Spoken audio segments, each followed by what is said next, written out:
আমি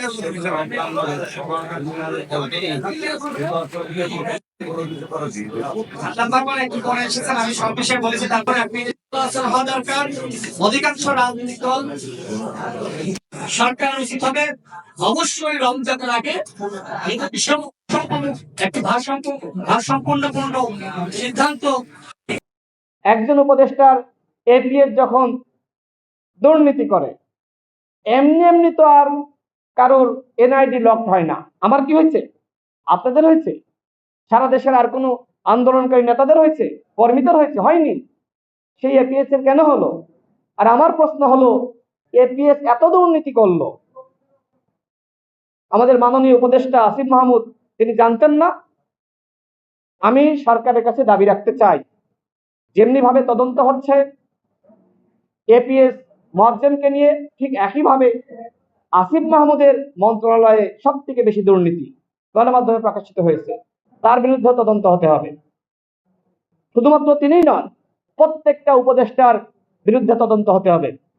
যদি কোনো উপদেষ্টা দুর্নীতি না করেন, আমরা তাকে শ্রদ্ধা স্যালুট জানাই। কিন্তু যেহেতু অভিযোগ আসছে, দুই একজনের বিরুদ্ধে অভিযোগ আসা মানে অন্যদের বিরুদ্ধে এই ধরনের সমস্যা থাকতে পারে, অভিযোগ থাকতে পারে। সুতরাং সরকারকে বলবো, আপনারা বলেছিলেন যে প্রতি মাসে আপনারা উপদেষ্টাদের সম্পদের হিসাব দিবেন, এপিএস দের সম্পদের হিসাব দিবেন। আপনারা নাকি মিনিস্ট্রিতে বলেছিলেন যে কর্মকর্তাদের প্রতি মাসের হিসাব দাখিল করতে হবে। এটি বলার পরে কোন মিনিস্ট্রি সম্পদের হিসাব দিয়েছে? সরকার ছাত্র জনতার আন্দোলনের মাধ্যমে এই সরকার ক্ষমতায় বসেছে, আমরা তাদেরকে ক্ষমতায় বসিয়েছি।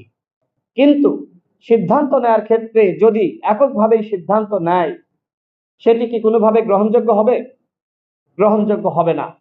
যে কারণে আমরা সরকারকে বারবার অনুরোধ করেছি, সিদ্ধান্ত নেওয়ার ক্ষেত্রে অবশ্যই গণ অভ্যুত্থানে যারা ভূমিকা রেখেছে, যে সকল স্টেক হোল্ডার রয়েছে, তাদের সাথে আলাপ আলোচনার ভিত্তিতে সিদ্ধান্ত গ্রহণ করুন। কিন্তু সরকার সেই স্টেক হোল্ডার, রাজনৈতিক দল, অন্যান্য যারা নেতৃত্ব দানকারী ছিল, তাদের কারোর সাথে আলোচনা করছে না। তারা এককভাবেই সিদ্ধান্ত নিচ্ছে। এই সিদ্ধান্ত আমাকে সেই হাসিনার যে সিদ্ধান্ত, হাসিনার যে একতরফা চিন্তা, সেটিকেই স্মরণ করিয়ে দেয়। আমরা তো গণ অভ্যুত্থানের সরকারের কাছ থেকে এই ধরনের চিন্তা কোনোভাবেই প্রত্যাশা করতে পারি না। গণ অভ্যুত্থানের সরকার হবে ছাত্র জনতার সরকার, গণ অভ্যুত্থানের সরকার হবে এদেশের 18 কোটি মানুষের সরকার। সেই সরকার যদি আলাপ আলোচনা ছাড়াই একটি সিদ্ধান্ত নেয়, সেই সিদ্ধান্ত কোনোভাবেই গ্রহণযোগ্য হবে না।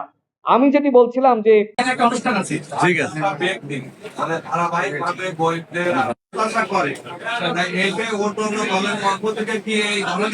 আমি আমার ক্লিয়ার করেছি, সেখানে সব প্রশ্ন সমুত্তর হয়ে তাহলে যেহেতু বলেছেন প্রশ্ন এখন আমরা সামনে বলছি, প্রশ্ন না থাকলে আমাদের কথা বলে আমরা সব করছি। ধন্যবাদ। যদি কারোর কোনো প্রশ্ন থাকে আমরা 5 মিনিটের মধ্যে